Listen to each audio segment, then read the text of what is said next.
Assalomu alaykum, Agroto Holding kompaniyasining kuzatib boruvchilari. Mana bugun Zafar akam Oltiariqdan kelib turib, Farg'ona viloyatidan Solis 50-60 traktorini xarid qildilar. Anchadan beri 1 yil, 2 yildan beri bu traktorni havas qilib, sog'inib yurardik. Mana Xudoga shukr, Xudo yetkazdi. Mana bugun olib qaytyapmiz uyga.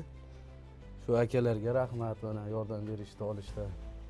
Traktor kelib, mana siz aytgandingizki, videoda ko'rib yurgansiz 1 yil davomida. Qanaqa ko'rgansiz videoda? Videoda ko'rganimda sal boshqacharoq edi. Bu yaqindan ko'rgach boshqacha ekanda darrov. Traktor haydagansiz shuncha yildan beri, mana 10 yildan beri haydab yurasiz. Traktor kuchini his qildingiz, to'g'rimi aka?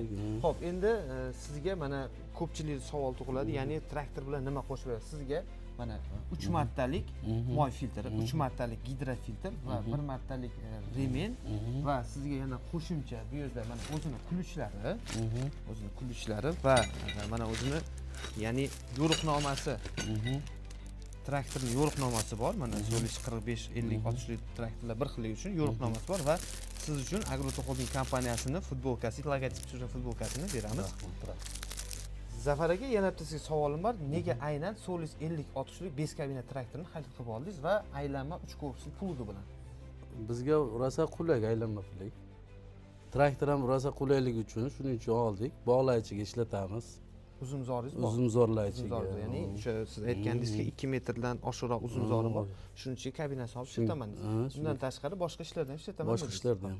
Kimga shunaqa traktorlar kelaveradigan bo'lsa, pastda nomerlar qoldiramiz, bizga aloqaga chiqinglar.